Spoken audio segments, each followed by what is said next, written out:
ይሄው የኔ ፍቅር ምንድነው ይሄ? 30 ደረቅ እንጀራ አማርኛ አልልሽ? ወጡስ? ስለወጡ አልተነጋገርም። እኔ ደረቅ እንጀራ አማርኛ ስል ወጡ መሙላት ያንተ ኃላፊነት ነው። የጎደልን የሚሞላ ፈጣሪ ብቻ። ይሄንንም የመስሪያ ቤት ጓደኞችን የዝን አንዳንድ እንጀራ አምጡልኝ ብዬ ነው ተቀብዬ መጣሁ እንጂ በእኛ ኑሮ 30 ደረቅ እንጀራ ላመጣልሽ ደፋር።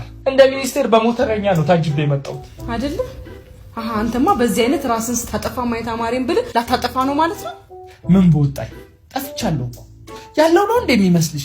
አንቺን ያገኘው ጊዜ ነው የጠፋሁት። ቆይ አንቺ ያረገሽው ሂትለርን ነው እንዴ? አምሮትሽ እንዳለ ጥፋት ብቻ። ድሮስ ያንተ ልጅ አይደል? ምን ነው ያኔ እንደ አነር ተነፋፍተ ላይ ስትሰፍር ትዝ አላለ? ስድ የዛኔማ ራሴን መቻውቅ ነበር። እንደውም ቁርጥህን ወቅ ውሽም አምሮኛል። ግማሽ አምሮቴን ስነግረን ግማሹን አንተ ሙላው ብለሽ ነበር። እኔም እኮ አልነግርሽም ብዬ ነው እንጂ አምሮኛል። ምን ፍቺ?